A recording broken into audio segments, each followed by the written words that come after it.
Boozy Spirits with Matt Ray and Justin Grimble.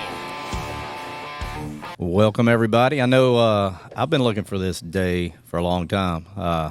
Pretty excited. I don't think we've ever had a heavyweight champion in here. Or an athlete.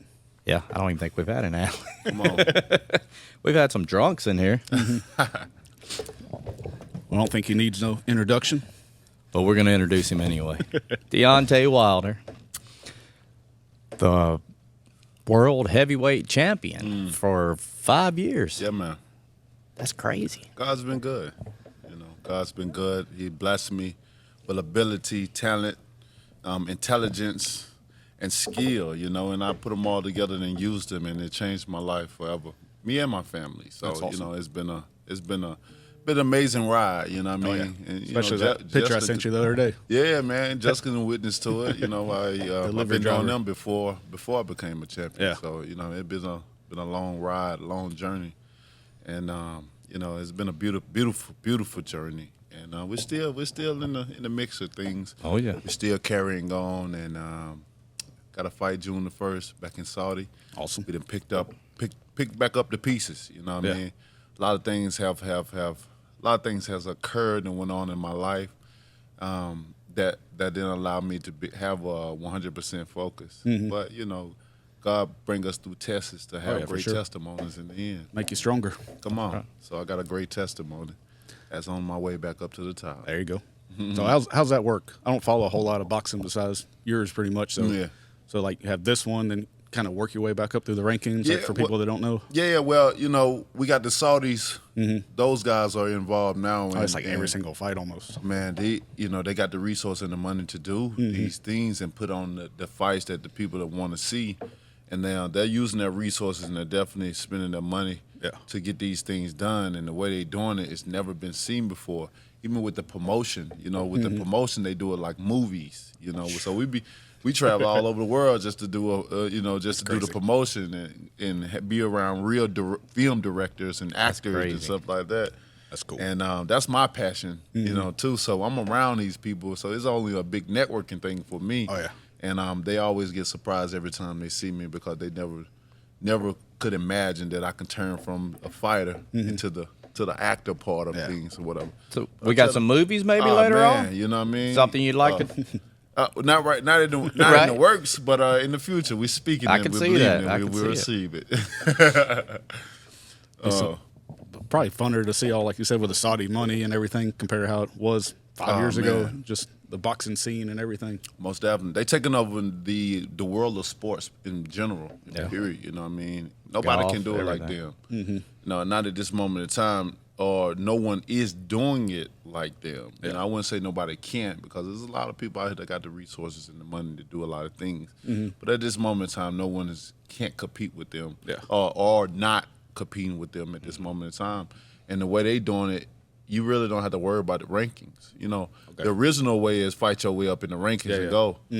But even with that depends on money and resources. Now, if you have the money and resource, you skip that ranking stuff. That's right. Because I pay for what I want to see. That's right. You know what I mean? So you can take a guy that's in 10th ranking, and with a couple of fights, he'll be fighting for a world title. Yeah, if he's gonna draw a crowd and you know what I'm saying? That's all it takes, and that's I've always been able to draw crowds, draw people because of my ability and talent, and especially the power that people want to see. You know, they want to see people get knocked out. And I always talk about knocking people out, and I talked about even taking somebody. And then you do it too. You don't just talk about it. I mean, I've been blessed with the power to do so. And sometimes people get upset with the certain things I say, but I say you can't get too upset because you pay to see what I say I'm gonna do. Yeah. To try to see you happy. You know what I mean? So you're just as guilty as I'm saying it. I'm just being real about it, and I feel like I can be very open and honest with people about what goes on in the business of boxing because I risk my life for others' entertainment. Yeah, for sure. And if I'm gonna risk my life, I'm gonna speak my piece because this could be the last day that you hear of me. You understand? Before you say, "Damn, he was right." I ain't in the business of telling people what's the real is what's going on, and they don't. It's hard for them to believe things because they can't see it. Yeah. most people don't make it in life because they're worrying about seeing things before believing.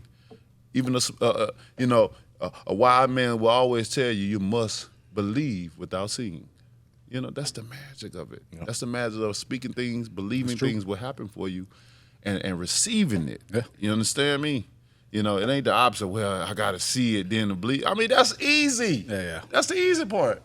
It ain't what work is done in seeing things and then believing. You ain't nothing to do. What kind of sacrifice, what kind of dedication you putting into that? It's none.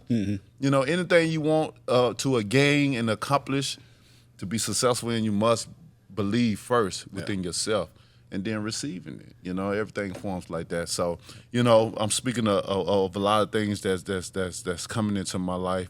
A lot of doors has opened, and a lot of doors is about to open even bigger. A couple of windows as well. So I'm gonna have a few options. What you're saying reminded me of Matt opening. He's opening a restaurant, bar, sanctuary. So it's kind of the same thing. He's having to believe that, hey, this shit's gonna work. Yeah, man. Because he's putting everything into it. Amen. And hope people show up. Come on. But I know they will. They're going to. They say you build, they will come. That's right. Do the right advertisement. So what type of restaurant?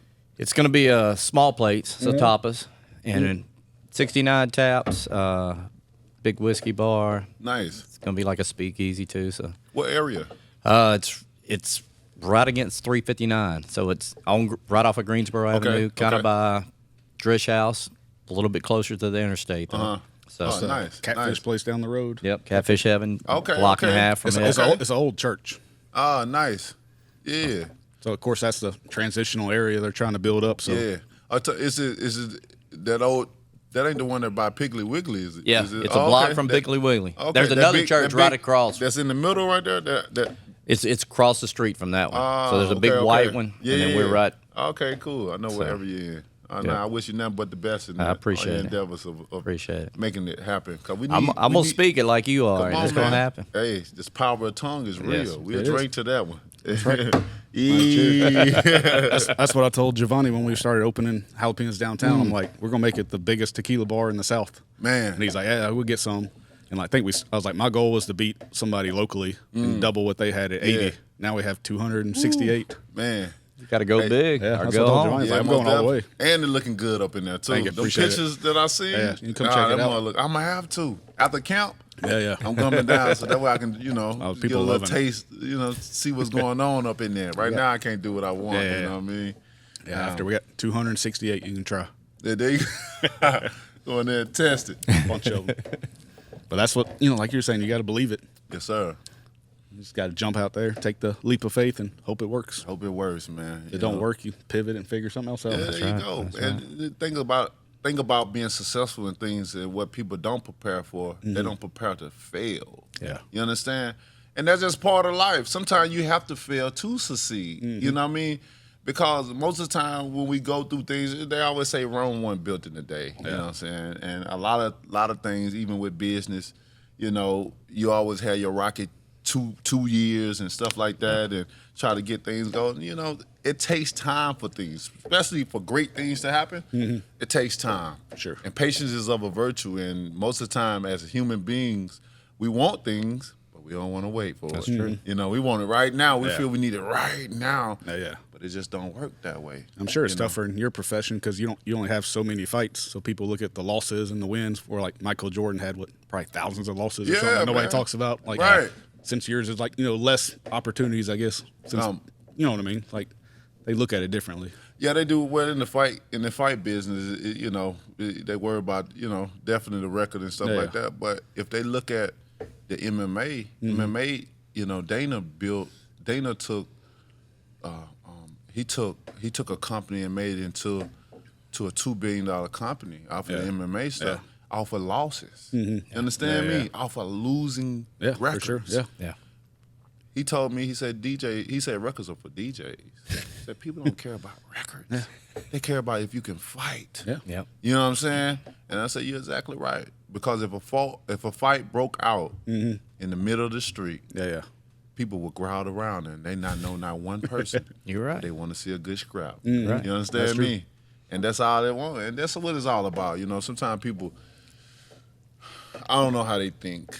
you know, and then it get into the fighter minds that you have to be undefeated to be successful and stuff like that because of listening to other people that have been successful in that realm. But that ain't for everybody. Everybody got a different journey and a different story to tell. It ain't the same. So if you put that in your mind and you think that, then and then you do have a loss in life with whatever you do, you're gonna stay on the ground. Yeah. You know what I mean? You're not gonna know how to get up and dust yourself off. That's right. And come on. Get it. That's what I was Let's talking. go get it Somebody the other day about Mike Tyson. I don't remember his record, but I looked it up. They're like, I didn't know he had that many losses. I'm right. Like, yeah, you don't. You don't think about it. You know what I mean? You're like, damn, that's Mike. That's the great. He was. I mean, you know, if you do enough great things in the world, it'll overpower and overrule absolutely the negative or the things that you didn't accomplish to do. You know what I mean? And that's the path that I've always been on, and it's still on the journey. That's why I have a statue now. I'm immortal. No matter what they may say about me, I'm always, I'll forever be remembered. I told Matt if Deontay doesn't come on the show, we're just going to go do a show with a statue. Yeah, there you go. Yes, indeed. But man, I give you my word. It's my for sure. bud. Yes, you sir. know what I mean? So I appreciate it. I'm very happy to be here. Thank you. Talking about Tyson, what do you think about his upcoming fight with was it Jake Paul? Yeah. To be honest, I done had that question asked to me many times, and to be honest, I just hate seeing my legends have to get back in that ring and fight. You know, I just don't. It just give me like a little. You know what I mean? Just give me a feeling. You know what I mean? But I hope they all. I know what it's all about, money and they said it's sanctioned now. They just came out is with that. it? Yeah. Come on. They came out with that. How can they yesterday. do that? I don't know. I just saw it said the fight is now sanctioned. Yeah. Ain't no possible way. He haven't fought in years to even be sanctioned. Yeah. That's crazy. If he came in, Michael would be at the bottom because it goes by points and stuff for how you fought. He haven't fought. Yeah. That's sanctioned now for sure. How? I don't know. Because you know how it's sanctioned? Money. Because of that green. dollar bills, makes it sound more legit, so more people will buy it and watch it. Oh my God. It'll make more money crazy. now. That'll be right. It'll make more money for the sanction people. Yeah. Because if things happen and belts get involved and now people oh my, it's crazy. That's crazy. But it's not unbelievable. I mean, his training videos look pretty good. Is it? Yeah. It looks pretty intense. Yeah, I don't even hope it happens, to be honest. I just don't want to see Mike in there. I just, because he get in there and get knocked out and stuff, it just diminish it even more. Yeah. You know what I mean? Mm-hmm. And Mike a great guy. You know what I mean? I end up my first time in Saudi. I end up amending a relationship with him because a lot of these guys used to be jealous of me, man. I don't know why. I'm a true Alabama boy. I love being at home. I love being around family. All I do is work and provide for my family. I risk my life to provide for my family. I earn my money true with blood, sweat, and tears. True. Yeah. Blood, sweat, and tears, you know. And to support my family. I don't go nowhere. I don't go places much. After boxing, I'm MIA. People don't really see me. I'm barely on social media. I like to live my life. I like to be at peace. I believe in true happiness and true peace. You know what I mean? And a lot of materialistic things, no matter how much money you may have, materialistic things, trust me, that shit do not bring happiness and peace. Yeah. It's temporary. More problems. You know what I mean? Man. I mean, I don't know personally, but I can imagine that it's got to be more. Hey, I'm telling you right now, the most happiest people in the world is the people that don't really have nothing. You're right. You feel me? I don't have no expectation. I don't really look for nothing but what's in front of my world and stuff like that. I'm content. They find happiness in so much stuff that we take advantage of or take for granted. That's why I say this world is so backwards. What we say and what we do. Yeah. And I found, those are the most happiest people. You know what I mean? When you get out, because everybody chasing a dollar and trying to do this, or if I get this money, it gonna make my life so much better because I can buy this and buy that and buy this. But they don't understand. Once you get it, you're gonna want more because you're gonna start buying things that you can afford, and then you're gonna want even more things. Destination addict. Oh my goodness, always it get looking crazy. for the next part. And then when you start making $1 million, you want $1 million things. You make $1 trillion, you want trillion, and they just go on and on and on. You just never get content. Even if you have the world, you can do the world. See, a lot of people, especially rich people, they get bored. So they start doing things with their money and stuff. But you can only go so many places. You can only build so many things. You can only own so many islands and so forth and so on. That what's next? I need what's next. And then you become, then not only do you try to enjoy the fruits of your labor, but you got to watch your friends. You got to watch your family. You got to watch your so-called brothers that say they'll look you right in the eyes and eat at your dinner table with your children and say, I love you. And the next minute they stab you in the back. Oh, yeah. They lie to you. They steal from you.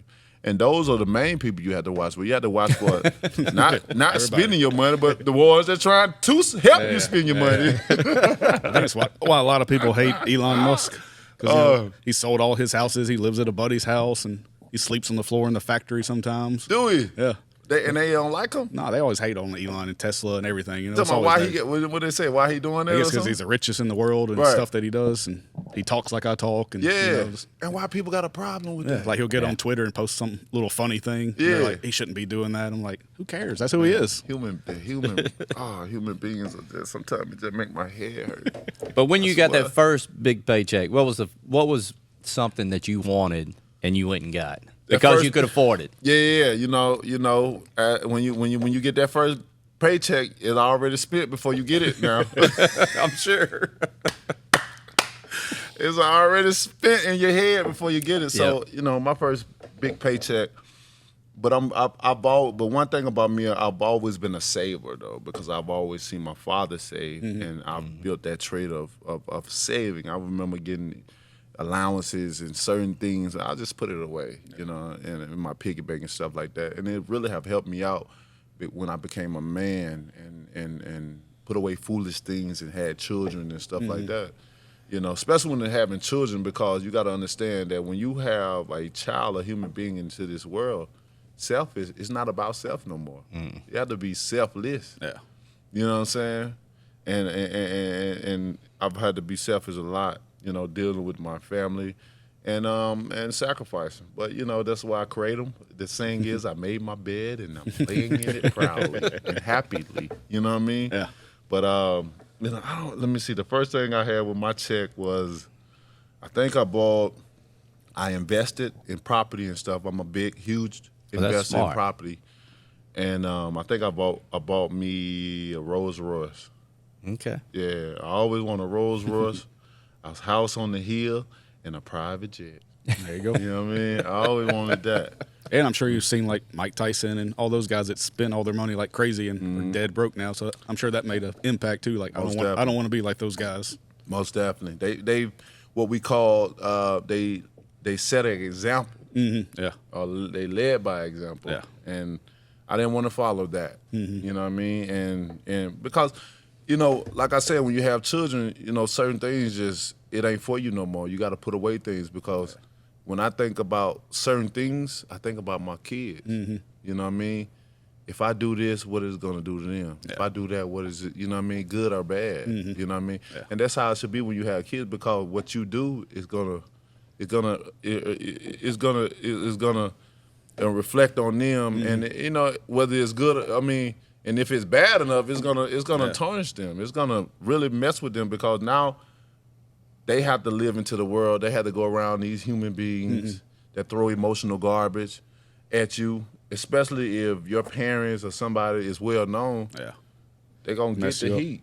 You know what I mean? And the kids, sometimes, a lot of kids are not coached on how to handle certain things, you know what I mean? And you can draw a kid to committing suicide, you know, because of hearing certain things, or teens doubling up on that one individual because of maybe their parent did something, or maybe they lost, or maybe, you know what I'm saying? Any little things, man, you know? And for me, I always love to have meetings with my children, sit up in the living room, and we go over different things, especially about life, and I always get their opinion about, you know, what they think about certain things, because I want them to understand, and I want to see if they in that realm of understanding the subject that we're talking about. And even from the down to the smallest, the 6-year-old, and, you know, I let them tune in, chime in to certain things I say. Sometimes I leave a fill in the blank just to see if they with me. Yeah. And what's understood don't have to be. Yeah. Explain.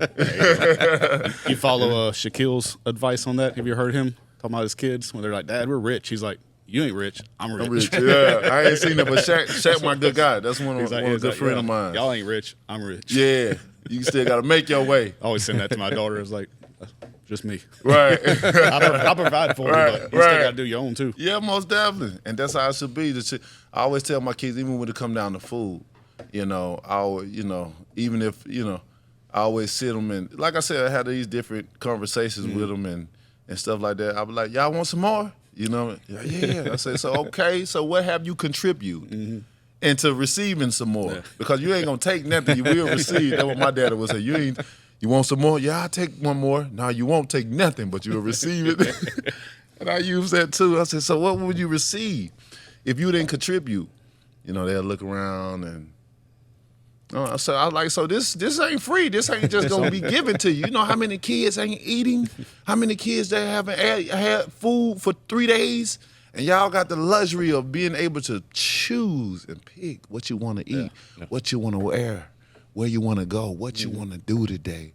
We talk about all those different things. And I said, so if you ain't contributing into nothing, then you're liable to get one serving of food. You know what I mean? Because what you gotta learn. Now, if you contribute into it, now you can say, hey, can I have I want seconds, because I put in too. Now it's just as mine as yours. Now, if it ain't, then you gotta enjoy what's given to you. That's what my oldest daughter. She's 18 now. Yeah. Ooh, is she? Yeah. He visited her when she was in fourth grade. Really? At school. That is crazy. She's 18 now. Week after next, she graduates from high school. Oh, man. She's got a job now. And she took her boyfriend out to eat at Hokkaido, and she's like, it was $60. Yeah. I was like, yeah, it's expensive.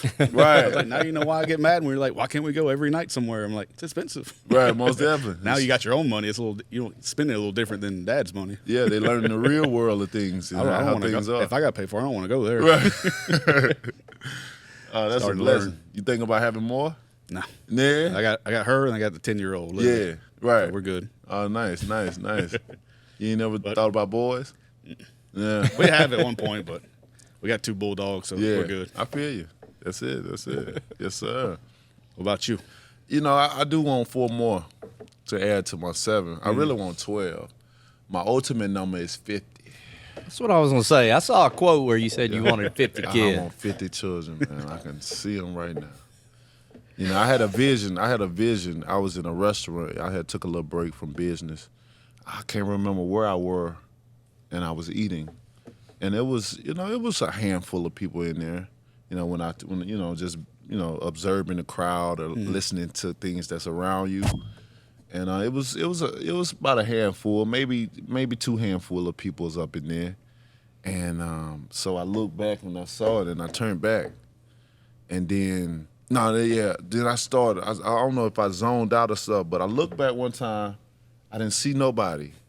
Then I turned around. Then I turned back again, and when I turned back again, I seen like 50 people, and they all had their hands in there. I said, "Happy birthday, Daddy!" Obviously, it was my birthday. Yeah. And these kids were like, "Happy birthday, Daddy!" I was like, "Wow, what happened to all these things?" What is my mind at? You know what I mean? And I never forget that. That's why I came up with the number 50. I don't know if I was daydreaming or I had a vision, but it was so real. I look back, a whole bunch of people. That's crazy. Nobody was there because I was hearing a handful of people, whatever, and I'm looking like I'm the only person in the restaurant. But then when I double took and looked back, it was like 50, a crowd of them. They waving their hands. Happy birthday, Daddy. Like, you giving me a sign? That's awesome. Give me a sign. And they were like, well, ain't no one woman gonna have that. Well, I'm like,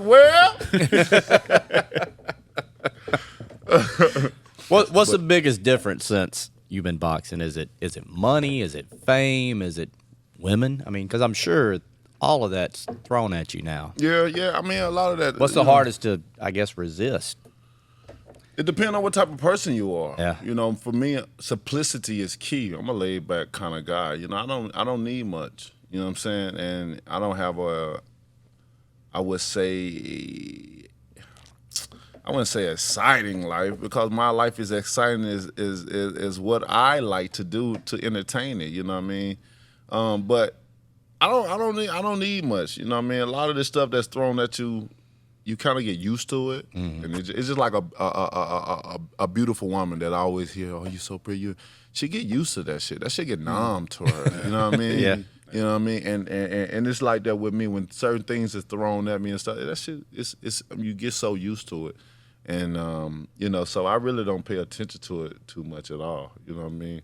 And most of the time, people are intimidated to come up, unless it's like a woman. Like I don't approach women. You know what I mean? Every now and then, if it's on my spirit, you know, I'll compliment. You know what I mean? You look good. You know, that lipstick look good on you. The color look good on you. You know what I mean? Yeah. You know, I compliment when my heart is, you know, when I really feel it, you know, my heart comes. But other than that, I keep my peace. You know, if a woman do come, she would send someone or something like that. Yeah. I had this one woman to send over a drink for me or whatever. I never had that happen to me. And she sent the drink over, and she made she smiled and all this. I'm like, okay. And later on, she came over, you know, talking and stuff like that. But you know, I don't really get excited over stuff like that. You know what I mean? And but you know, I am a man, and you know, you do have times where you can be vulnerable for certain things. You know what I mean? A certain type of person, where a certain person talk, where they look and stuff like. You know what I mean? You know, you can get vulnerable at times, but you know, most of the part of the times I'm a loner. You know what I mean? I like to be around my family. I like to, you know, and you know, do my own thing. So I stay out the way. You know what I'm saying? Especially in the industry, I don't. You know, I stay out the way. I stay out the way. And I tell people, y'all can have it. I don't want nobody else woman. I ain't, you know, pissing contest with you. You got this and got that. Because it ain't all about that. Yeah. You know what I mean? You can have the world, but that don't mean you happy. Yeah. And I can have very little to nothing and be very happy. Yeah. You know what I'm saying? And content with life. And that's just the way things are, how the world works. You know what I mean? Yeah. And I'm just blessed. I'm thankful and blessed to be able to reach a certain success and understand and see, like, damn, we do all these things for years to get to a certain point in time in life. And when we get here, we be like, damn, this it? Yeah, you know what I'm saying? Gonna be? Yeah. This it? It's like this, you know. So then, of course, the objective is to build. Well, some people, it depends on your mindset is. When I get to a certain point, now my objective is, all right, to build generation wealth. So when you're building generation wealth, it's all about investing, you know, saving, you know, doing stuff like that. And, you know, that's what I got into real estate, buildings, you know, building buildings. And I got out, you know, investing in a lot of the stocks. And so, I'm invested heavily in a lot of different things, but I just don't boast and brag about them because it ain't for nobody. Yeah, it ain't nobody else's business. I mean? Come on, you know, for what? I got this, and I still live a nice life. It's calm. I'm always coming home. I don't care what country, city, or state that I go to. I'm coming home to Sweet Home Alabama. There's no place where the heart is. It's like where the heart is. There's no place like that. You know, many people scramble around in this world to try to find a place to call home. You know what I mean? They go to these big cities and all that, thinking that this is where the action is going to be, the motion going to be. But you ain't happy. Never happy. And to be rich is to have health. Yeah. They say health is wealth, but along with that, you have to have your happiness and your peace. If you don't have that, it's over. You understand me? No money, no materialistic things is gonna satisfy that. You know, it's not gonna bring that happiness and peace. It's only temporary. Yeah. It's only, and you don't really know that. A lot of people don't comprehend that, especially when you at a certain level. Just say you just trying to reach the top and trying to get there. It's hard. You working paycheck to paycheck, paying, you know, bills and stuff like that. It's hard to comprehend what I'm saying. Like, oh man, if I had you, you know, you just sitting there because you got money and you've been there before too, though. I'm that rose in the concrete. I always tell people, if I ever win the lotto, you ain't never gonna see my ass again. What you gonna do? I'll go buy me a farm in Mexico and just disappear. Come on, man. Hey, that's a good place to go. You know what I mean? Your money doubles, triples, probably. I said that one day, and Mom got freaked out. You gonna move to Mexico? What about your wife? Yeah. Well, are you getting a divorce? I was like, calm down. I was like, I ain't won the lotto yet. All right. I was like, I'm just speaking out loud. Yeah. But you better come on with me. If not, you can stay on back. We'll buy her a house and a car. Yeah. I'm like you. Like, I wouldn't be sitting there boasting and stuff. Like, you probably wouldn't even know it. Right. I always said if I won the lottery, I'm dressing up as Big Bird. They ain't gonna see my face. You know what I mean? It's more than one Deontay Wilder, I would assume. But even if it wasn't, I'm going with a Big Bird costume on. And I'm going, you know, I might disguise my voice a little bit and stuff like that. And that's gonna be it. I just want to win it. That's why you need to come out one of your fights just dressed like Big Bird. Yeah, Big Bird. Throw everybody off. Yeah, that'll be crazy. Is he serious? You got you a new look for this one, a new mask? No, not a new mask, different? but a new uniform. Mom was gonna change up the uniforms and stuff like that. I've been wanting to bring my original mask out, but I just can't find that man. Really? I don't know where he is. They actually, there's a show on the A&E now called WWE Treasures, where they go like visit the Undertaker, The Rock, and they're like, "Hey, you remember this mask?" Or this? And they're like, "Man, where is? I think I gave it away, or I think I sold it, or oh, let me go pull this toad out of the attic." Yeah, it's really cool. Wow. Like all the people, like when me and you grew up watching wrestling, they're like, "Man, this iconic match in '93." He's like, "Hold on, let me call my neighbor. I think I gave it to him." Just crazy stuff. Like you said, y'all don't know what that mask is. Most people are like, "How you not know what that stuff is?" You're like, "Man, I gave it away, I auctioned it, you know, put it up or whatever." Yep, I done gave away a lot of shoes and stuff like that. Signed them, and that's what stuff they'll go to collector's house and be like, "Hey, here's Deontay. That's your shoe." And be like, "That's my shoe." Be like, "All right, we'll give you $10,000 if you let it, you know, come to our collection." It's it's a cool show. For sure. Remind me of that. So yeah, we do a lot of those different things and stuff. Cause you know, at the time we didn't have it. We don't feel like it's really, unless it become a sentimental value to you. You know what I mean? Certain things like my original mask, it drew me to it. It chose me. I didn't choose it. Yeah. You know, although I purchased it and bought it, but you know, subconscious people understand what I'm. You know what I'm saying? And it just drew his energy. I'm a big energy person, and what I do, the people I meet, the hands that I shake, the facilities that I walk in. If I don't feel it, you know what I mean, it's not gonna happen. I don't care who the person is. You know what I mean? It's not gonna happen. You know what I'm saying? Because I believe in the discernment of the spirit, which I have, and to listen to your intuition and listen to your spirit man tell you.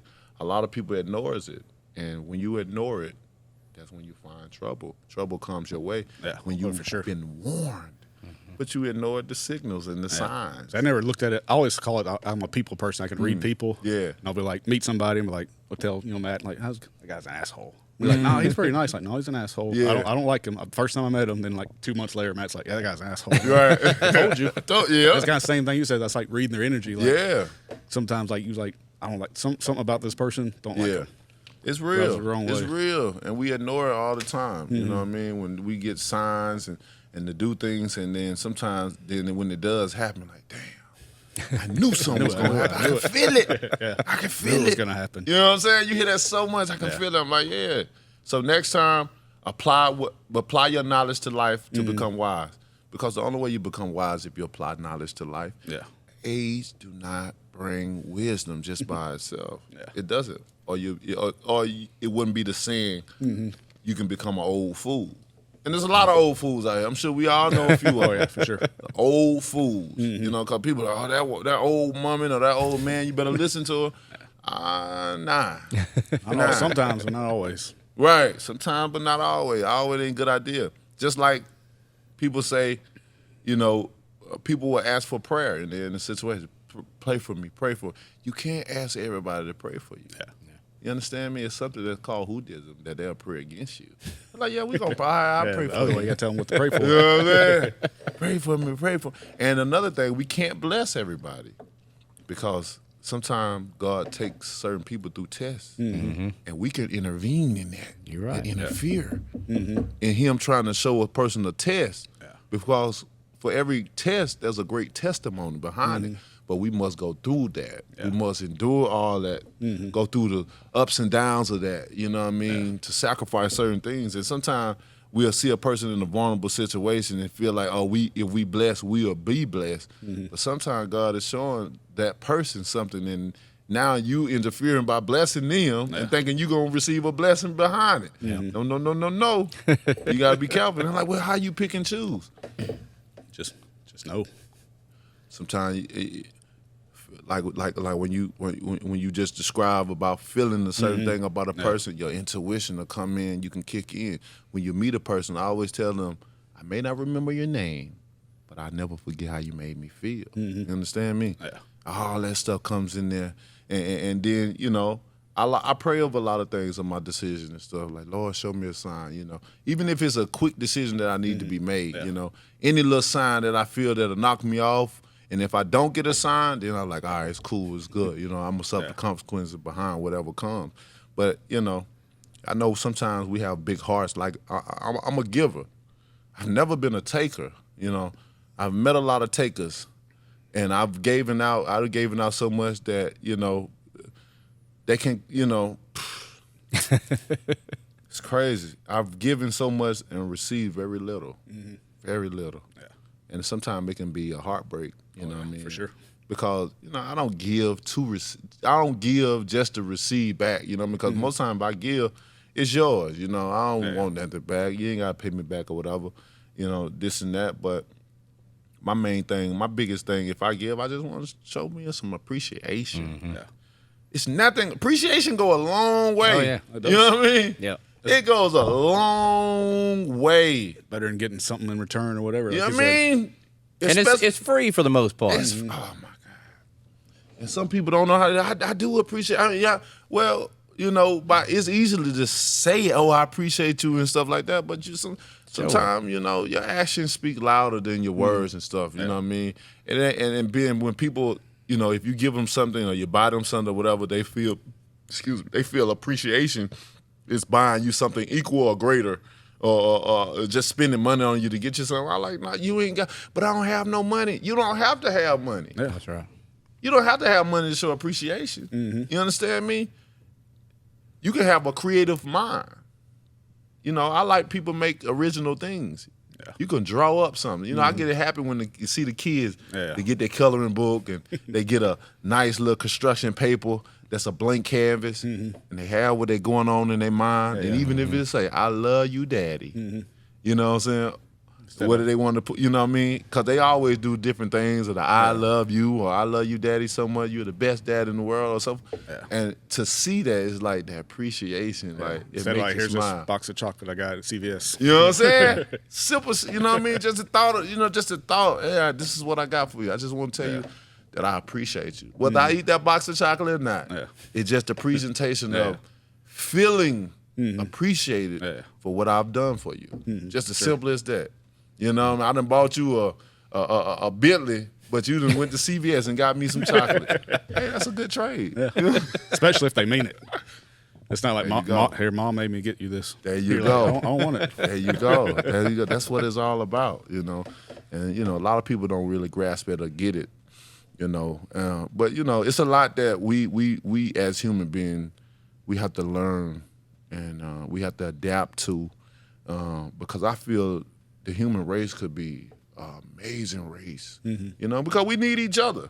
I feel we all need each other. I don't think no one race can survive on its own. We need each other. Because even if we went to battle with all races had their own little side, we all went to battle. Yeah. And if one race, let's say one race won it all, it's still going to be controversy within that one race. You know what I'm saying? Until one man standing or one woman standing. And then it's none in existence. Yeah. But once we work together and learn each other, see the most difficult thing that it seemed like the human race, you know, the most difficult thing for them to do is to get to know somebody, learn somebody, instead of just looking at them and judging them off of off of how they look, their appearance, instead of judging them off the character of their content, who you are, who is it, you know. And I think that's the biggest problem. We don't know each other. Yeah. You know, so we already cast that stone of judgment. I get it a lot though, because I'm a fighter, and I tell people how I feel. I'm passionate about how I feel, and sometimes it could be, you know, X-rated, rated R. You know what I'm saying? You know what I mean? But I'm keeping it real with you, and I have no problem you know, accepting whatever I say because of, you know what, I kept it real. I told it straight like I wanted it because, you know, I'm paying the most valuable price of it all. I'm paying my life. You know what I mean? Yeah. So these are my words, and I'm telling you how I feel. You know, and sometimes people may have a problem, but that's up to them. That's for them to get the understanding first. Know me, get to understand why he said what his mindset was. Especially if you ain't getting in the ring and understand that mindset training. You got to walk down that aisle. You walk down this hall. Come into a whole room full of crowd of people, some for you and some not, you know, getting in the ring, all the lights, all the cameras, you know what I mean? It's a big thing, you know what I mean? And if you don't understand where we're coming from, then sometimes it's okay to just ask instead of just casting a stone automatically, you know what I mean? And I'm a type of person that I give people chances. I've got hurt from doing it. But we'll get hurt for doing a lot of things, you know what I mean? That's like I said, is only applying knowledge to life. See, by me hearing things of others and saying, look, man, you got that dude right there, he'll steal, you know. All right, thank you. I got that in the back of my head and my mind. I'm going to keep that in my mind. But that don't mean you change, you know what I'm saying? Hey, man, you know, I'm watching you, but I'm going to give you a chance. Right. I'm going to give you an opportunity because you may show different to me. That's Today true. Might be my lucky day or maybe your lucky day where you say, you know what? Life. I'm changing my life. I'm changing my mindset.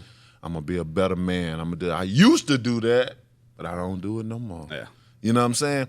And because, you know, it's a bad feeling when you bear false witness on a person. You accuse somebody of doing something. And that's not up to them, or they haven't done it, or that used to be in their past. Yeah. You know, certain things can live in the past, and the past should be the past unless they bring the past into the forefront, into the present. Other than that, if you don't see, then I don't cast a stone on a person. I give them that opportunity because they can treat you different than they treat others. Yeah. You know, or if they treated you before, they can learn from their mistakes. Exactly. Or they can go right around the same shit and do it again to you. Man, come on. You telling the truth. But you better but that's your risk that you take. You make yourself vulnerable to people, and I have gotten bit in the ass over that before. I can't say that.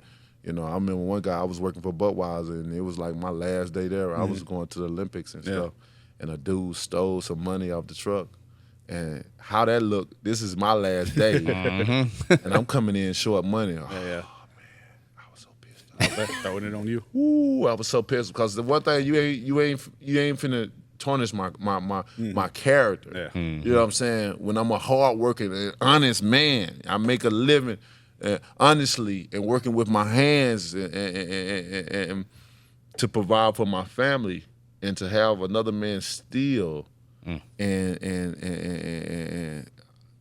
for once, I despise a thief, man. That's 100% right there. Oof, I despise a thief, especially you steal from me, and I worked so hard to get this. You don't know where I've been and where I came from to get this. This shit didn't happen overnight. Because we could all steal. I mean, but it takes that character not to want to work. Come on, and to want to earn it. Come on, because you feel better. Yup. You telling the truth about that? And like you were saying about how being real, when me and Matt first started the podcast, Dad actually told me, like, hey, y'all say the F-bomb a lot in that show. Maybe you shouldn't say it a lot. He was like, he said, I don't remember, he said, somebody said, you know, man, Justin's cussing a lot. I told him, tell him don't fucking watch it. I was like, that's just being us. I was like, we're not trying to be there you go. Something we're not, you know? You heard that. I was like, we're not being vulgar and all kind of innuendos. Right. Like, we're just sitting there talking like how we normally talk. Right. Like, Wayne probably cussed back in the day. He still does. He was just looking at, like, you know, politically because we're putting ourselves out there. I'm like, but then that's why we started getting all these cool guests because they're like, I like it because it's real. Yeah, and people love authentic things. They love the genuine. That's why I keep it real. Everything I say or do, you know, you're going to have some that don't like what you say because it's just too harsh for them and all that, talking about how the kids watching and all that. You know, certain things the kids shouldn't watch anyway. Yeah. And if they're watching it, that show you what type of parent you are. So that means you ain't doing your job. Yeah. You know what I'm saying? Parenting peripheral, you know, vision of what's going on with your child. You know what I'm saying? Don't blame it on me. You know what I'm saying? Because I'm just keeping it real. You know, they shouldn't, you know, there's certain things they shouldn't watch anyway. You know, but there's nothing wrong with being real with yourself to yourself, and then displaying that out into the world. Yeah. This is who I am. I'm just being real. Yep. I ain't hurting nobody. I'm just speaking my mind in peace. You know. I think people appreciate that. Yeah, they do. Especially, it's changed now. Like I always tell people, like, say you can see here, my tattoo stops here. Yeah. Because Dad told me when I first started working, like 20 years ago, don't put tattoos on your arm. Stop it. Look professional. Yeah. Then I started going down here. Right. And I was like, it's different now. Like, you know. Yeah. I'm one of the faces of the business, but nobody cares. Right. 20 years ago, they'd be like, no. Right. He's got tattoos. Like, it changes. Yeah. That's what I always tell people. But that just, you put that work in, you dedicate yourself to that work, and you elevated in life. Yeah. And now you where you want to be and where you are, you can do what the hell you want. Yeah. You know what I'm saying? You can do what the hell you want. And whoever don't like, you can stick the middle finger up. That's right. As long as you respect people and do the right thing, like, they're not going to care if you have a tattoo or if you say fuck or like, no. Right. And the ones that get bothered by that, they miserable. Oh, you yeah. understand me? They are miserable. And they hear me saying you're miserable. If you have a problem, or they customers and this or whatever, just like you said, why the fuck you listening? Like, we did a review on Chris Stapleton's whiskey, and I wore a cowboy hat. Yeah. And people on TikTok were just bashing me, like, you don't need to be wearing that. Like I think you or somebody's like, man, I'm sorry about that. I was like, I don't care. I was like, I don't know these people. Right. I was like you said, they're miserable. Why are they making fun of me wearing a cowboy hat? They don't even know me. I can't stand. But you know, I was like, at least they're commenting on it. Yeah, exactly. That's right. And for you to look in that direction, that means you have a strong mind. Yeah. You understand me? You don't let negativity just sit there and linger around. You throw out that emotional garbage. I ain't gonna let this emotional garbage linger around. Especially people you don't know and don't you care know about. What I'm saying? People brave on social media. Yeah, they are. The time they see you, they're your biggest fan. They want to take you out and be around you and smell your fart and all kinds of stuff, man. That is facts, especially nowadays. Yeah. They're all over it. So, honest answer if you want to answer it. Yeah, man. Is Tyson Fury, is he a fucking prick? Or is that a thing? You don't have to answer it, but I want to know from somebody because you know. I mean, y'all know how I feel. You know what I mean? And you know, for I know y'all both, you know, had all the fights and both helped each other get to new levels. And I put it like this: I'm gonna come back on, but ask me that like next year for business purposes. Yeah. That's cool. That's fine. Business purposes. I like it. You know. I mean. It ain't hard to tell. Go on the internet. I know. Do your research. Go look carefully at a lot of things, and a lot of things will be revealed to you. Oh yeah, for sure. You know what I mean, a lot of people don't want to do their homework. They just want to listen to the next person, the next person. By the time we get to the third person, the story done changed up. Then the next person carry along with that, then so forth and so on. And you got all kinds of stories going on, and nobody done their homework. Nobody wanted to take that step and do their homework and find out for themselves. Yeah. To see things. They'll take a person that never done nothing or whatever, just been let's say just been innocent, just been an angel, ain't done nothing, and you got the devil that have done everything, but they'll believe the devil before believing the angel or whatever. Maybe because of how he look, or maybe they judge him without knowing, or whatever the situation is. But people are human beings are. I was thinking. I think last time I saw you at the restaurant when you came in, it was after I hadn't seen you in a while. It was after your trilogy fight with him. Yeah, you came and shook my hand, gave me a hug, and I was just thinking, damn, Tyson's a big old white dude. I ain't never seen a white guy that big. I was like, he's what, an inch taller than you or something? Yeah, I was like, he's about 6'9". I was like, Deontay's huge. I was just thinking like Tyson's probably huge. I never seen a white dude that big. Yeah, about 6'9". Most of the heavyweights are about 6'6". Because like I said, I've seen you all the 6'8", time before. 9". But I was just thinking, seeing y'all in press conference and stuff. I'm like, damn, he dwarfed me. Yeah. I look like a midget. Heavy and all of them outweigh me and stuff like that. 30, 40, 50, 60 pounds. But I love it, though. I love a challenge. I love a challenge in life. And I'm blessed to be able to compete at the top level with the best. And, it's been a pleasure. It's been an honor to be able to change my life multiples of time throughout my life, and man, I done set my kids up. I done multiples of things. You're smart with it. Wheels and life trusts, and living trusts and all that and stuff like that. They said you did the right thing instead of putting it buying you. I know you bought lavish stuff for yourself, but instead of buying 100% for myself, right, and not leaving nothing for the kids or leaving set I'm up so proud and stuff, of that, bro. I smile all the time. Oh, yeah, I remember you told me that like 5 years ago. Like, I'm setting up how it's supposed to be. Yes, indeed. Instead of just blowing all the, because I know when you started getting famous, we were talking about, it's like, man, I hope he doesn't blow all the money like all these people do. Right. Because you're working it. It's easy to do. Yeah, man. The slower as it comes, the faster it'll go. So that's go right out your hand. Definitely proud of you for that, because that set you up, Yes, sir. That way, whatever happens with boxing, hang it up, keep on going. Like, you still set up instead of having it's generational, like you said. It changes. You don't have to be out there the and next grinding. generations, and that's awesome. And that's why I can sit here happily. I can smile, and when I think about the future, I don't, we can't prepare for the things that we can't see, just like in the fight. The things we can't see could be a fatal blow. It could be a knockout punch. What we're going to see, just like in the real world. We can't prepare for the things we can't see, but, that ain't saying not to try to, you know what I'm saying, put back and do things or whatever. And I've always thought about my family. The more it grew, I thought about my children. And I always tell my children when I have meetings with them, because I have meetings with mine, I want them to understand what's going on in the world. I want to get their opinion about things in the world, what's going on. I even had to ask my sons a question, you know what I mean? Well, y'all like girls or boys, man? You have to have these goddamn questions now, man. This world is crazy. It's not the same anymore. It's different. It's different, and you just got to ask. I just have like, you know what? I guess I gotta ask her. I gotta ask her because you don't want to accidentally say something, then upset them. Whatever. Nobody. You know what I mean? You just want to know where your people are. How are you? You know what I'm saying? And that don't mean I wouldn't love them. Sometimes if your son was this and this, would you love, or your daughter, would you love? Of course I would love. That love wouldn't diminish. Why would it? You know what I mean? Why would it? You know what I mean? People always say, like, what if your daughter was gay? What if she dated a black guy? I'm like, as long as they're good, I don't care. Right. You know what I'm saying? That's all that matters. I'm about peace and happiness. Yes, that's right. Treat them right. That's all that matters. You know what I'm saying? Peace and happiness, and that is wealth. Your peace and your happiness. When you got that, you can survive. You can do anything in this world. You can go different places and enjoy yourself because you got peace and happiness. Oh yeah, for sure. No matter what, I stress that all the time about having peace and happiness. Peace and happiness. Peace and happiness. Oh man, you can't stress it enough.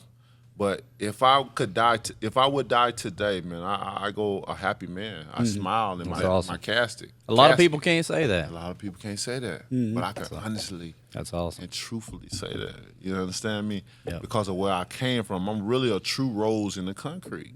You know what I mean? And where I came from and how I had to come up and stuff like that, I done had nothing. You know what I mean? I always was the kid that had the hand-me-downs and stuff.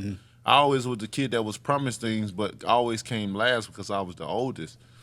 It's a lot of things that went on with me that I had to sacrifice. I had to do as a young boy, as a child growing up, and having so many other siblings in my household, and to be the only one to come out on top. But that's how things happen sometimes, though.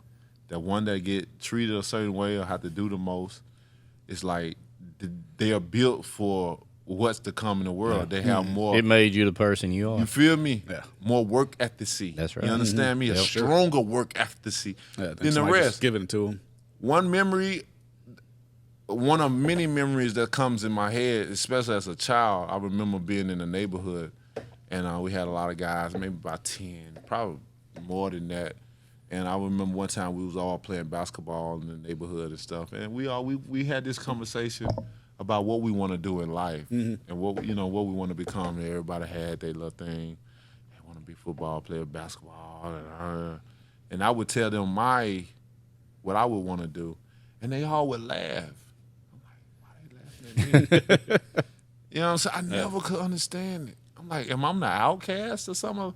Or is the devil hating on me or whatever? Like, why are everybody, like, you doubting me? Like, I didn't doubt you guys. That's true. I'm just as good or even better. Yeah. You know what I'm saying? Most of the time, I'm better. And maybe that's the reason why. Like, when it came to me, and I remember this one time, some of my guys that I grew up with, two of them had a great job. They were working at Wayside Here on Greensboro. That's right down where he's gonna be. Yeah, they had them good ass biscuits. Yeah. Shout out to Wayside and my people at Wayside, man. They love me there. I enjoy coming there, and they have some good food there. But I remember I had two guys in the neighborhood, two great friends that used to work there, and at that time I was working at Burger King. And, you know, for me, it's like if I ask my parents or something, hey, I need a ride to work or something, and, you know, and they didn't take me, I'm a man. I gotta make the decisions. Mm-hmm. Either I'm walk or I gotta get on my bike. Yeah. And at that point in time, I had to walk. I didn't have a bike. I gotta save up for the money to get that bike. You know what I'm saying? That wasn't there. So I remember walking to work. And you talking about going from, if anybody knows Johnson Road, that's going down to Powmore Park, down in that area. I don't know what else down there. With Moody Swamp going down that way. Mm-hmm. You know, all the people in Tuscaloosa would know going to Moody Swamp, going down Culver Road, going down that way. I had the Johnson Road is right there, by, you know, well, not by Powmore Park. It's all by itself. To be honest, I can't really describe where it is. It's a long distance to go to Burger King. That's a hell of a long way to walk.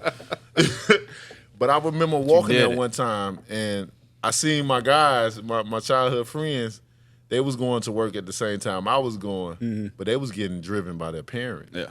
And I seen two of them in the back seat because they both worked together, two friends, they worked together, and they was in the back seat, and they passed me. And when they passed me, they both turned around, you know, together, and they looked at me, and they smiled. I would never forget the smile that they had on their face. I'll never forget it. These motherfuckers getting driven away. Instead of, if that was me, I'd be like, hey, that's Deontay. Let's go pick him up. Like, they just kept on smiling as they disappeared. They disappeared right in the sunset. It was a nice hot day. It was a nice hot day, and they looked and they smiled at me, and I'll never forget the grin and the smile on their face. I'm like, y'all had the luxury of your parents taking you, but I have to walk. I have to sacrifice to go get my money.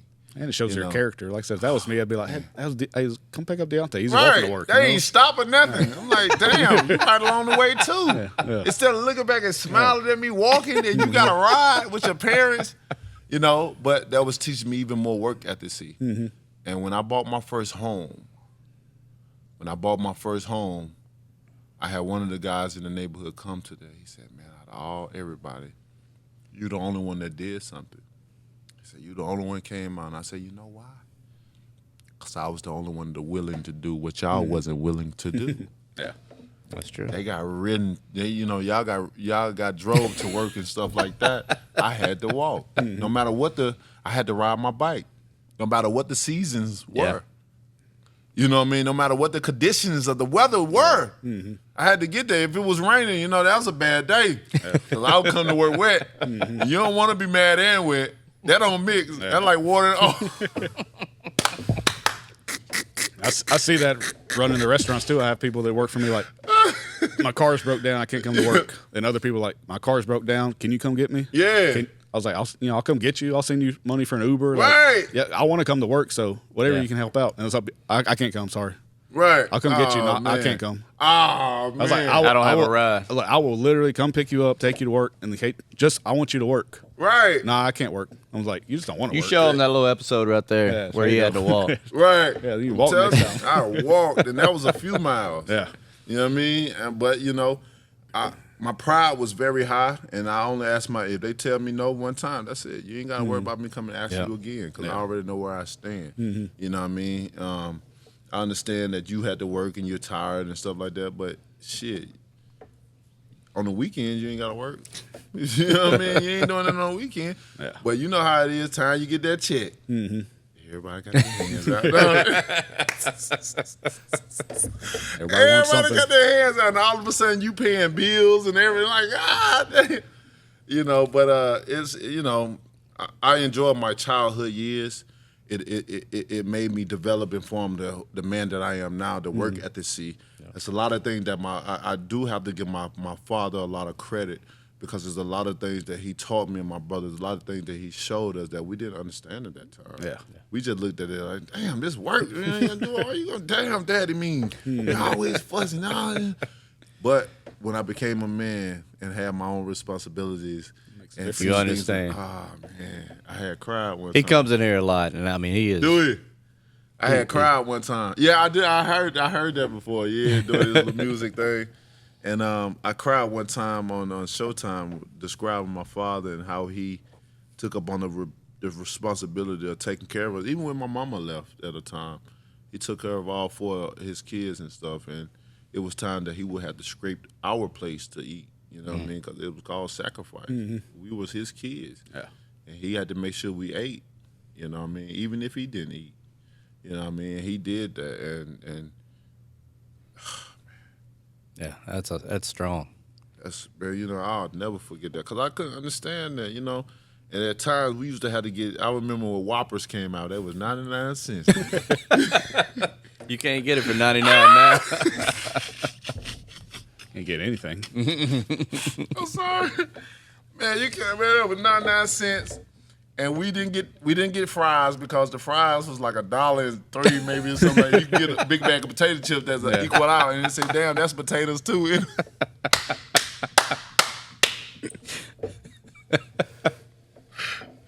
So that was potatoes too. So we was had to get bag of chips. We would get the Whopper because it was big. They had the big ass bun. You know what I'm saying? The Whopper was a Whopper back there. Like, You're right. Yeah, with 99 cents. You know what I'm saying? So he would get the 99 cents Whopper. He'd just get a big ass bag of potato chips, and we would spread it among us. And sometimes I remember that it was 4 kids, so sometimes we had to get two Whoppers and split in the middle.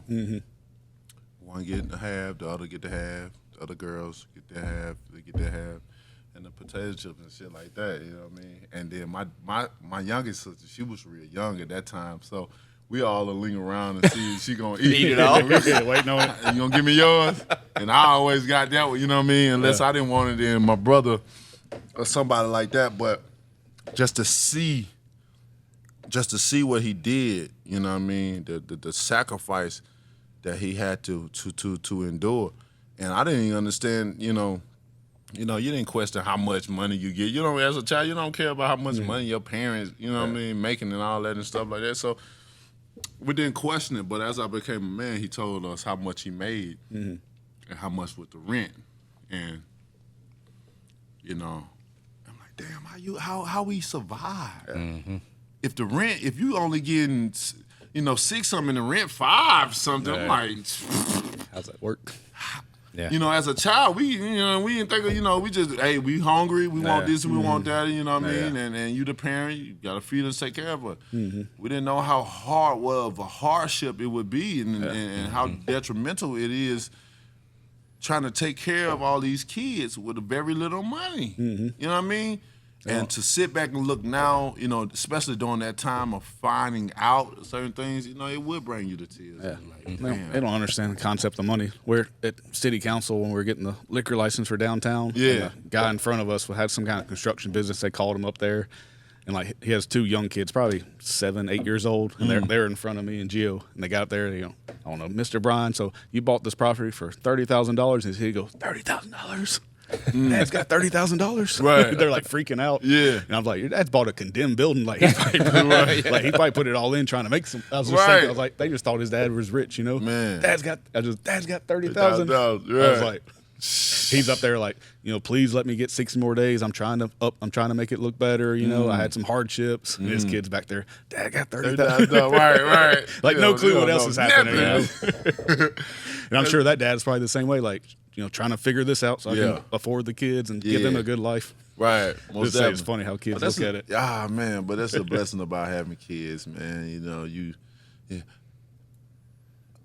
I can't speak for all parents, but the majority of the parents that know about sacrifice and raising the kids and being there for them. Yeah. They know exactly, the joy, the amazing feeling to be able to just go out and give it your all for someone, your kids and stuff. We sacrifice all the time, whether it's materialistic things, whether it's food. you know what I mean, or whatever for them. That's why we have them, you know. And I was making up a situation. I was talking about a situation. I was looking at a movie actually, and although it's a movie, you know, in that movie of what they was doing, that's somebody's life for real. You know what I'm saying? Not having nothing or whatever, you know what I mean? The dude went up in the cabinet, he didn't have no food, but he had some weed. It's all about priorities. Yeah. Whatever you need. I'm like, he ain't gonna eat, but he gonna smoke. Then you're gonna get hungry. I'm telling you. That's the last thing I'd want if I was hungry. Or like a friend of ours, he said, I got so high, I ate a jar of mayo. I want to know what that mayo tastes. You done ate everything in the kitchen. And I'm telling you. Dude, when you're eating straight mayo, rock bottom. Yeah. You hit a level I ain't never hit yet. And hopefully won't. Looking for mayo deals now. Hey, you eat a jar of mayo, that more than just weed.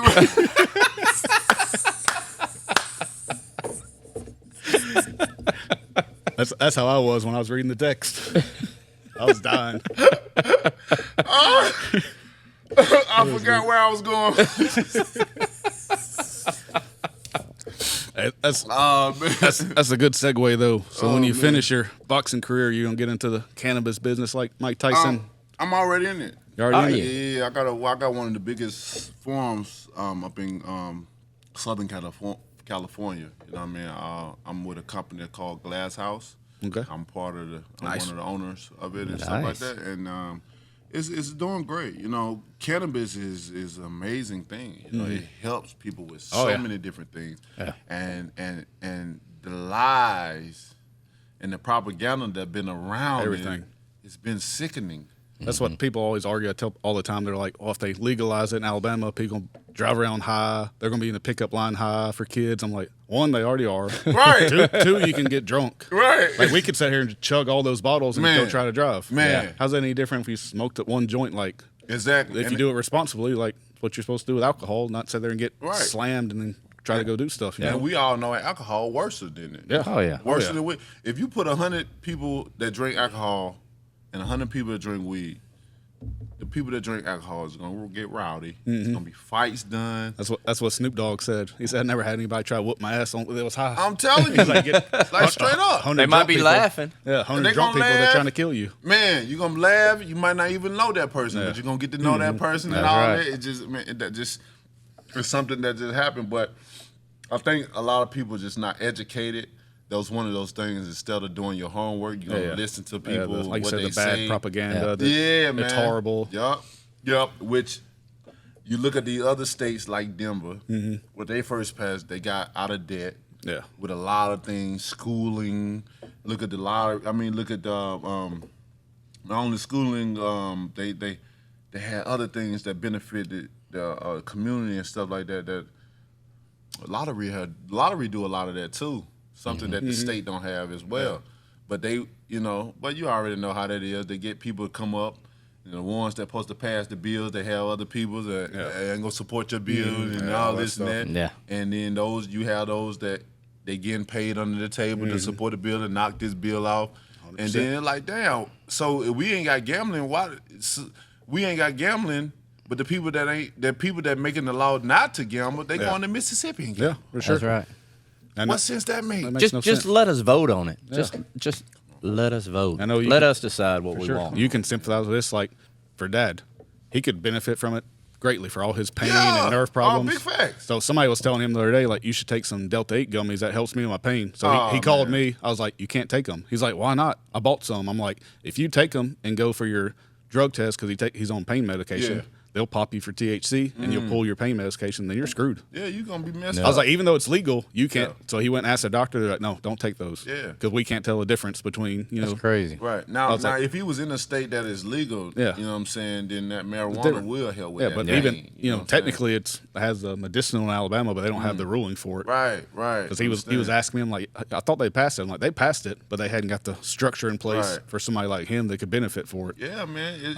Take some gummies or whatever at night, help them sleep, help pain, everything. Like, that's what sucks. Stuff like that, health benefits. Yeah, most definitely. And people criticize it because they don't know. They ain't done their homework. Yeah. You don't know. And it's not a drug. It's a medicinal plant. Yeah, it's a fucking plant that grows out the fucking you're not like ground. Taking it and converting it to something else or anything. A drug is something that you synthetically make. Come on. You know what to say. Yeah. That's one of our running jokes on the podcast. No matter who the guest is, we always bring it up. Yeah. Like we brought it up with Maddox. I'm very pro marijuana. I know you are too. Same here. Yeah. Same here. Because the benefits that it does for people. They had this couple that daughter, I think she was maybe 5 or 6. She would have a lot of seizures and stuff. And they would diagnose her with some marijuana. Yeah. And she would be a normal child and stuff like that. You know what I mean? It's different little things like that. You give them alcohol or something that's not going to fix it. Right.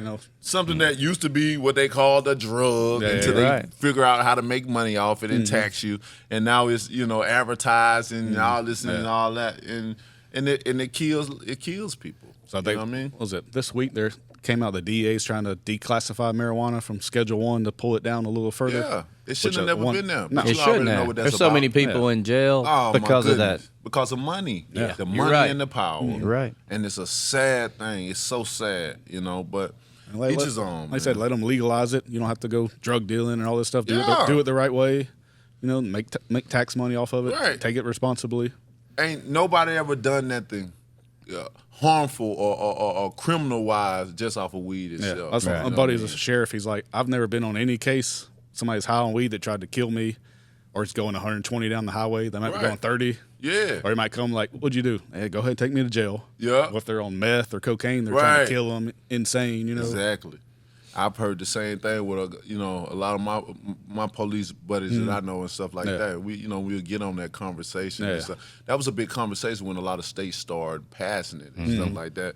And a lot of people was uproaring. The police can't pull me over. They can't. And then they start making the bill. You can't smoke and drive and stuff like that. But I was in San Francisco and for the Super Bowl when it was there, and shit, every alley you walk down, it's like all over the place. And they didn't care. The police would pass by. You can't do nothing. People get prideful for that and stuff like that.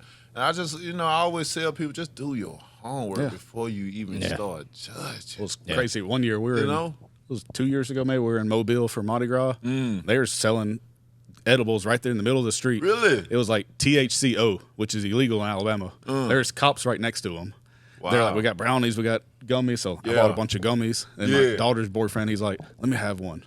So I gave him, I don't know what it was, like 10 milligrams. About 30 minutes, hour later, he's like, Mr. Justin, you got screwed. This not do nothing. I was like, take this one. He's like, what's this one? I was like, 200. He said, okay. Finished the parade. We got in the car on the way home. Like 15 minutes, I looked back. He was back there like this. He was crying. What you do to me? Like Willie Walker or something. For 4 hours, he was freaking out.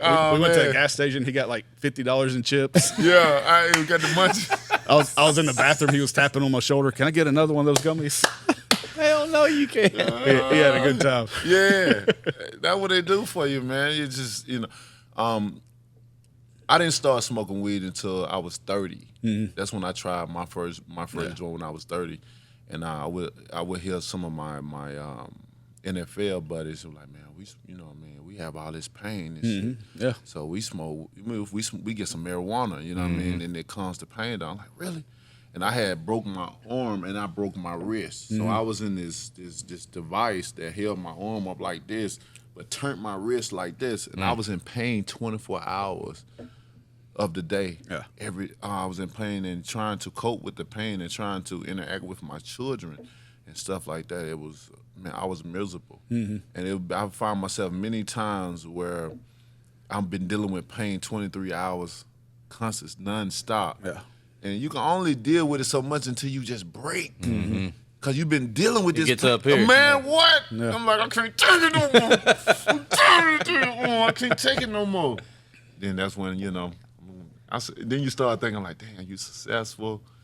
You got a lot, you know what I'm saying? You'd have been good. You can smoke you a joint. Man, you're successful. And I think it's better than pain pills. It is. Don't get addicted to that. 100%. It is. Yeah, 100%. It is. And that's why they that's why they didn't want to legalize and stuff, because we don't need the pharmacy. Or alcohol. You could have drank a whole bottle of Grand Marnier. You wouldn't have felt the pain, but the next day you don't feel like shit. Right. You're going to be back in pain. It's coming right back. You know? You know what I'm saying? Having that hangover and stuff like that. You know what I mean? But not with that cannabis though. You know what I mean? We sound like we advertising. Get you a bag today. Hey, when you get back to Alabama full time, you're gonna have to be a proponent for that and make that shit happen. I think they're trying. They're trying for sure. Well, it's just that they got some stuff going on. They posted. But you need somebody that's up in the spotlight. I'll be a big advocate for it. I've done a lot of study and tried to figure this thing out. But like I said, it took me 30 years since I was 30. I've been peer pressure a lot of times, but that just wasn't me. I did it, and when I did finally do it, what they said was true about it. Mm-hmm. All my pain went away. Yeah. I was more happier. Mm-hmm. I was interacting with my children like none before. Yeah. While still with this same arm, I couldn't feel not a goddamn thing. But I was happy. I was happy. And the probably way different than if you were drunk. Oh, my goodness. Just in a good mood. Great mood. You can still function. Great mood. Yeah. You know what I mean? And it wasn't, I'm like, man, and I started thinking, I'm like, all the lies that I've heard about this. Mm-hmm. But when you don't do your own research and have no education or knowledge on it, you don't believe what you hear. That's right. And stuff like that. You know what I mean? And, we ain't convincing nobody to try that. We just giving you the basic facts of what it really is and what it does for you. Yeah. And don't be fooled the negative. by what you hear. So what made you invest in it? I mean, it's a smart investment, I think. Yeah, it's a $1 billion it's the future. Yes. Yeah, and what really made me invest in it because I believed in what it was capable of doing, because it helped me. Right. Yeah. You know what I'm saying? Mm-hmm. I have other people that it helped as well, whether they have pain or whether they were dealing with arthritis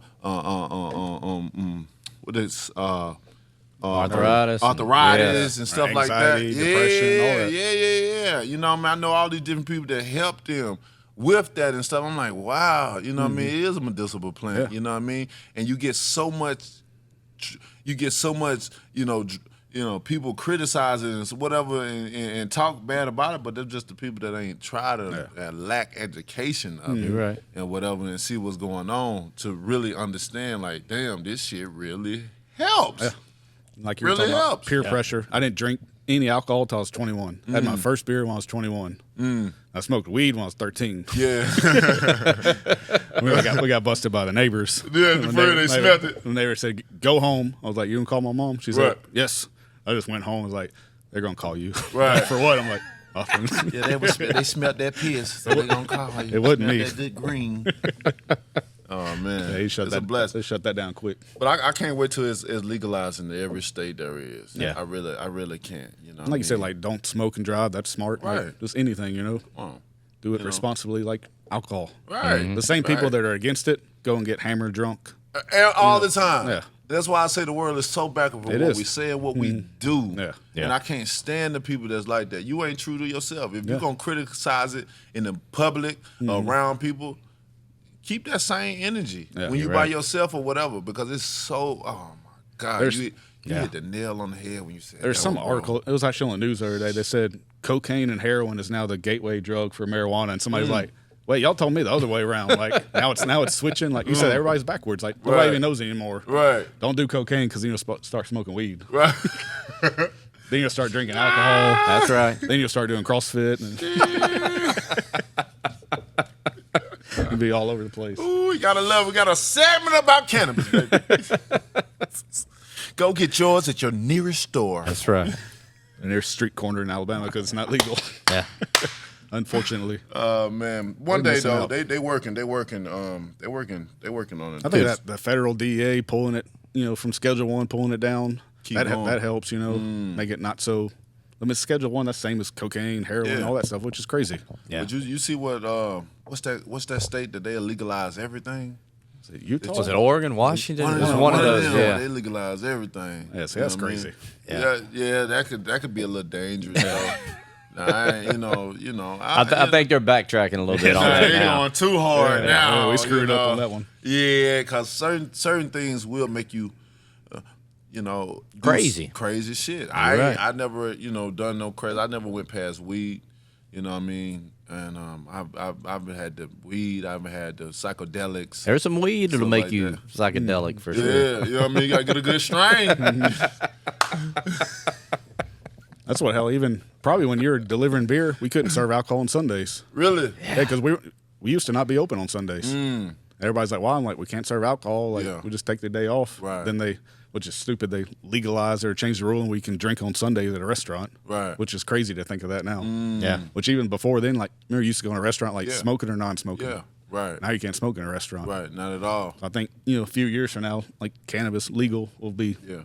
Well, I wouldn't want to go in a restaurant and see people smoking. I wouldn't either. Yeah. I remember it used to be that way though. Yeah. Everybody had to smoke inside, and everybody's in there smoking. Exactly. Yeah, I remember those times too. Which is crazy to think of now because everywhere is non-smoking. Yeah. You want to smoke, go smoke outside. Outside. You know what I'm saying? I'm with that all the way. But I wouldn't want to go in a restaurant filled with smoke. Oh yeah, no. I got my food and stuff like that. Unless they smoking that good stuff. So you hit one time, go get the munchies. I'm gonna eat all this up. Give me number 1 and number 15. I'm telling you. Illegal, we can sell it at the restaurants and then get more business. Right. Yeah, I like that. But For dessert, and they ordered dinner appetizer, again. dessert. Yeah. That's one thing I want to see Alabama, change a lot of things, because we still got these old people with the mindset running this state. And I've talked to a lot of business people, and a lot of them ask me about the ideas of what I'm going to do with certain properties and stuff like that, and they got ideas of what they're trying to do and stuff like that, and everybody just want to see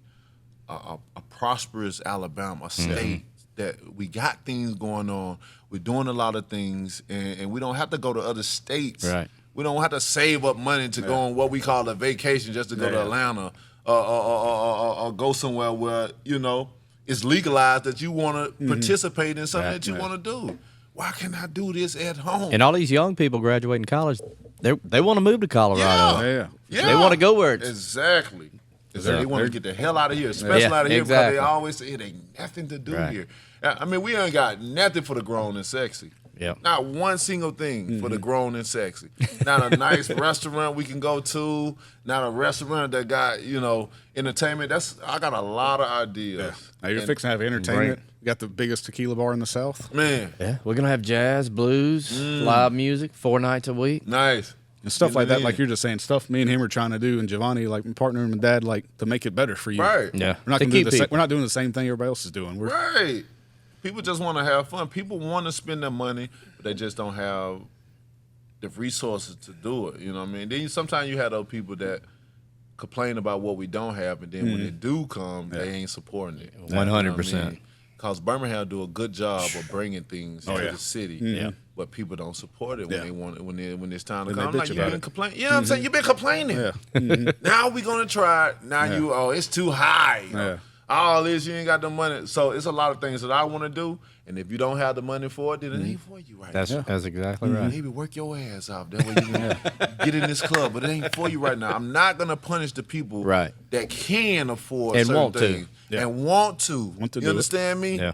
And they like, well, I'm here. We can't buy nothing. Ain't nothing to buy. And so, why should we have to adapt around the people that can't do it? Yeah.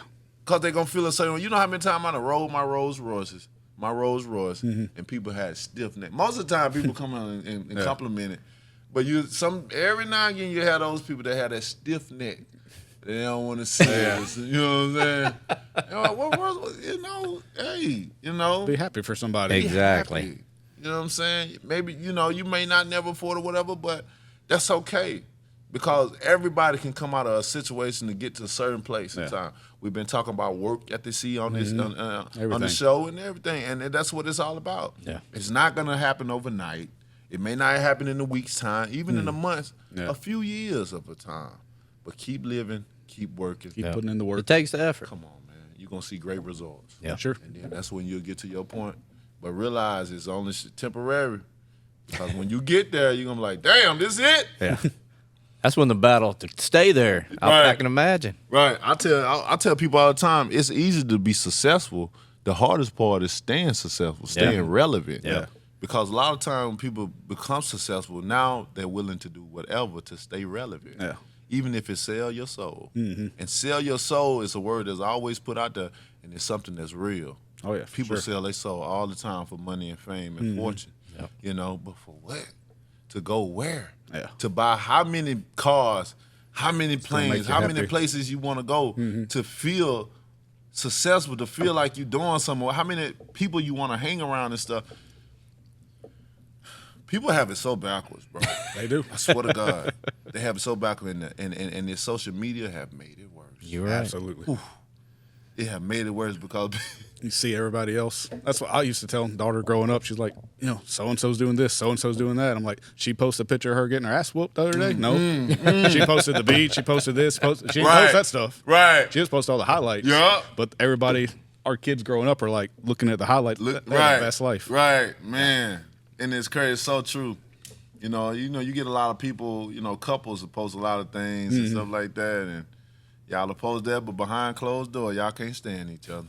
You know what I mean? He's sleeping in the living room while she's sleeping in the bed. But you look online, y'all are all together. Y'all done amended for this couple of hours and shit. We always joke about that. Like, so-and-so just posted how much they love their wife. I bet he got caught. Yeah. Because me and my wife are that way. We don't post anything about each other. But we got some friends like, something happened. Yeah. They posting lovey-dovey stuff. Right, A big old paragraph. I love you so much. That's for your wife, your girlfriend. That's not for social media stuff. Oh, man. Like, if I'm sending her something, y'all don't need to know. Right. If I'm posting it for y'all to know, I'm trying to show off or make her look better or whatever. Yeah. Like, it shouldn't be that way. Man, another thing that I don't like what people do is they put their business on social media. They air out other business. Everything, They want to put things out there and stuff like that. I got one of my kids' mom, every step she make, everything she putting it on social media. I'm like, that is a dangerous game. It is. Playing. Every single little thing. I'm talking about every single little thing. It has to go up on there. Like, people don't give a damn what you got going on. No. They only want a good laugh. That's it. That's what entertainment. That's what I post. I just post crazy stuff, and everybody tells me all the time, like, man, I wish I could post stuff like you do. Yeah. Just do it. I was like, I just do it. Like, I'm my own boss, fortunately, so nobody's on. Giovanni gets a little uptight sometimes, but he's used to it now. Yeah. He already got used to it. He's like, you are what you are. Right. But he a little bit older, so, A little bit. How old is I think Gio's 46, 45 maybe. Okay, that ain't too far. I just turned 40. I know you're 38. So we're all close together. Matt's like 60. 64. Oh, nice. Beautiful. No, he's like 50-something. I love age, man. Age is a beautiful thing. I'll show you a picture. I showed up at city council and I had a El Sasquatch shirt on. Yeah. You were representing. This what to go talk to get our liquor license. That's why I showed up. Nice. In shorts. Yeah, you look good. Hey, some shorts. Well, I walked up. Mayor Maddox said, "Justin, you're just so cool. I love you, Justin." But like you said again, I just am who I am. Yeah, come on with it. And, I don't care. And people respect and love when a person can be authentic. Yeah, if I show up in the tux and all kind of stuff, they'll be like, "What are you doing? You never wear that." You know what you're getting with you. Yeah, that's Straight up. good. That's how people know. You know what I mean? That's what I like. I like people to be straight up. Forward, no matter how you are. Yeah. I just know how to handle you. I know where to put you. Yeah, in what category, and you know how to put me. And sometimes we may disagree to agree, and that's just life at times. And sometimes if we don't agree on something, the next time I see you, you may agree. You may feel the same way, or I may agree on something. You say, you know what, you were right. I just want to tell you that. You know what I mean? Oh yeah. And that's what it's all about in life. Humble yourself and be like, "Hey, yeah, you're right. I was thinking the wrong thing." Yeah, but that's a hard thing to do for some people. Just admit they're wrong. Yeah. You know what I mean? Admit that they're wrong. Everybody, most time, want to be right. So I know a lot of people that hate to be wrong. I'm like, how you hate to be wrong when you don't know it all? Yeah. Right. You fighting a battle with yourself that you're not gonna win. And why are you putting so much stress on yourself? Yeah. That is crazy. Like, I just want to be right. I like being right. It's okay being right, but it ain't nothing wrong with being wrong either. You know what I mean? Especially when you can acknowledge that I'm wrong. You know what? I was wrong. Yeah, learn from it. You know what I'm saying? Grow from it. I want to tell you when I say something, because I don't know it all. Sometimes I express my strong opinion about certain things or whatever. But when I find that I am wrong, I have no problem. I challenge myself because that's a big thing to be able to pick up the phone. See, I ain't gonna text you because that's the cop out. Right. Yeah. You know what I'm saying? I want to call you, hear your voice, or see you. I'm like, you know what you was telling me, you was right. I was wrong. You know what I'm saying? And I bet they love that. Oh man, all the time, because it just takes a lot for a person just to admit that you was right and I was wrong. And I don't understand how though. Because it's just a formation of life that you know what I'm saying? You're going to be right sometimes, you're going to be wrong sometimes. Yeah. You shouldn't feel bad about being wrong about things. Especially if you was for sure, you were for sure about stuff. Hey, you didn't study it long. You missed something. Yeah. But it's okay because you've been corrected. Now you know. It don't diminish your life. It actually helps your life a little bit better. True. You know what I mean? And it's okay. Even if a person, I was trying to tell them, but they was arguing me down, and I was right all along. So what? You got that. You're right. You know what? You was right. You told me. And that's what it is. But this world is so backward. Even when we admit that we wrong, and take that, the person that's receiving that you were right or wrong, and if they see this person taking that, like, you know what? I own up to that. I was wrong. They feel some type of way. You know what I'm saying? Changes you. You know what I'm saying? And that's, it's a lot of things that we as human beings, we have to grow in and put away the things that just really don't matter. A lot of things we do is just don't matter. Yeah, that's true. And we make it matter. You know what I mean? And poking the bear, and it doesn't matter. But that just my logic of things. I always tell people my mind's so big a spaceship can fit. You know what I mean? I think big. That's because you just smoked some weed. Man. You're like, I didn't see the spaceship. I'm just saying. It's all a goddamn spaceship. Come out the lake. Was you smoking that day? I might was. That's good stuff. I like how we can just be out there and just change the show and talk about cannabis, man. Right? Somebody gonna get them a bag after listening. I'm telling you. Probably need to put that at the beginning. Yeah. Go ahead and find your bag. Then you get a commercial. Yeah. That'd be a good one. Oh man, y'all, man. I appreciate you coming on. Anything else you want to plug before we close it up? Man, June the 1st, I'll be in Saudi Arabia. I'll be on DAZN. I'm pretty sure this will be pay-per-view. And here we are again. We're picking up the pieces. There you go. It's been a long time coming for me. People got to understand I've been through a lot of things, these last past, 4 or 5 years. And some of the closest people have stabbed me in the back and different things. It's been a domino effect, but when you understand life and you understand that you're gonna go through things in life, you're just more prepared. Yeah. You understand me? It hurts. Oh yeah. And it gonna hurt. Yeah. Life is hard, but who said it would be easy? And that's the hardest part, navigating through life and getting hurt by close people. Yeah. You know what I mean? You can probably, let certain things bounce off you or it won't last long when it's a stranger or somebody you really ain't close with. Yeah. But the people that's close to you, they know how to hurt you the most. Oh yeah, for sure. Hardest. You know what I mean? And I've been going through a lot of that, but I needed that pain. Yeah, you put yourself back out there too. You could have just quit and been done with it. You know what I'm saying? Yeah. I could have took the easy way out, but I needed that pain. It's amazing how pain can make you refocus. Yeah. And that's where I am now. You know what I mean? So I'm picking back up the pieces. June the 1st will be that comeback for the Bronze Bomber. You know what I mean? My journey is not over with. I still got plans to do a lot of things. I'm set. I can represent Alabama all over the world. You know what I mean? Sure. Even from the little small towns of Guatemala. You know what I'm saying? And it's an honor and a privilege to be able to say I'm from Tuscaloosa, Alabama, and to hear that on the intercom every time I'm walking out, or when the announcer is announcing my name from Tuscaloosa. You know what I'm saying? Mm-hmm. You know, there's a lot of people proud when they see you. I know. It's a small town, but they know it all over the world. That's awesome. awesome. What I'm saying? Yeah. And it's beautiful. So June the 1st will be the first one of many more to come. There's a lot of things going on in the business. I can't reveal it right now, but there's a lot of things going on. But it starts with this one. Without this one, nothing else is open. So each fight, bigger doors will open each and every fight. Awesome. And I will be champion again, for sure. And There's no doubt in my mind. Come on, man. Yeah. And God is good. You know, we have to go through things. Certain people, we have to let go because everyone has an expiration date. You understand me? You have an expiration date, whether you lie, whether you're living or you're living and going through certain things or with certain people.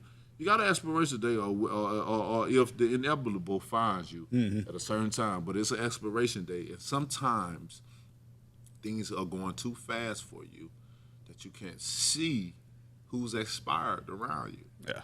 Because if you have somebody that's expired that don't supposed to be there, then it's that rat poison Saban talked about. Man, they're gonna be bad for you. Mm-hmm. As long as you letting them linger around and you at the top so you can't see this shit, it's just gonna get worse and pull worse. You down with them. Man. But when you cut that burden from you, you feel free. You feel more like, dang, they've been holding me down for that long. I ain't been receiving my blessings properly because these people are still around. And when they free themselves, because that's what they do, they free themselves. When you find a lying or cheating or stealing from you and stuff like that, like, I'm glad you did that because you hurt yourself. That's it. But you helped me. It's going to hurt me because of all the things I've done for you and your families and so forth and so on. But in the end, it made me stronger. I became more happier. And I've received more blessings. There you go. Because you haven't been around. I'm cutting that burden. You know what I mean? You have to. And sometimes it hurt to lose certain people. You know what I mean? Especially when you've built a relationship with them for years and years and years, and it's like, damn, now it's the expiration date. I'll see you again, my friend. Maybe in another life. There you go. This life. When you get back up the top and win the belt back and bring it back on the show. Let's get it. And set it right there next to you. That's right. It's going to happen, and we're going to do it. Let's make it happen. Let's make it happen. We will make it happen. And I appreciate you guys for inviting me on the show. I'm glad you came on. Appreciate awesome. you coming. Anytime you guys need me, man, I'm here. I enjoyed it. And keep doing what you're doing. You know, as long as y'all stay real to yourselves and stay authentic, man, this show going to go even higher and bigger than what is already destined to go. That's what we're trying to do. We're just Appreciate being it. ourselves. Not being fake, just doing ourselves. Yeah, and man. we're going to drink and have fun anyway, so might as Come well. on, That's man. right. Might as well record it. Do it anyway. You're going to roll us one and smoke it anyway. Don't leave us alone. Hey, that's our hidden agenda. Once they legalize it, we're We're gonna retire. We're going to have a big following. Then we can start doing reviews. We'll be the first ones doing it. Come on with it, man. That'll be a blessing. That's why we started. Come in and review it with you. Yeah, there you go. Yeah. Appreciate it, Deontay. Thank you guys so Definitely. much. Thank yes, you. indeed. And to all my fans, I love you.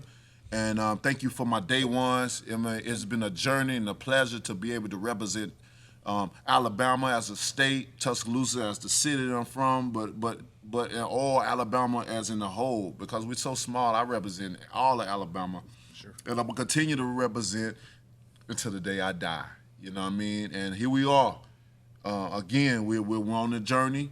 It started June the 1st in Saudi Arabia, and we're looking for those titles. But I love you guys so much from the bottom of my heart. Just keep on sending those prayers out. Keep on fighting with me. You got to understand, it's a roller coaster. You know what I mean? It's an emotional roller coaster. And if you're with me, you're with me. You're going to travel that journey with me, that emotional roller coaster. We're going to have our good days.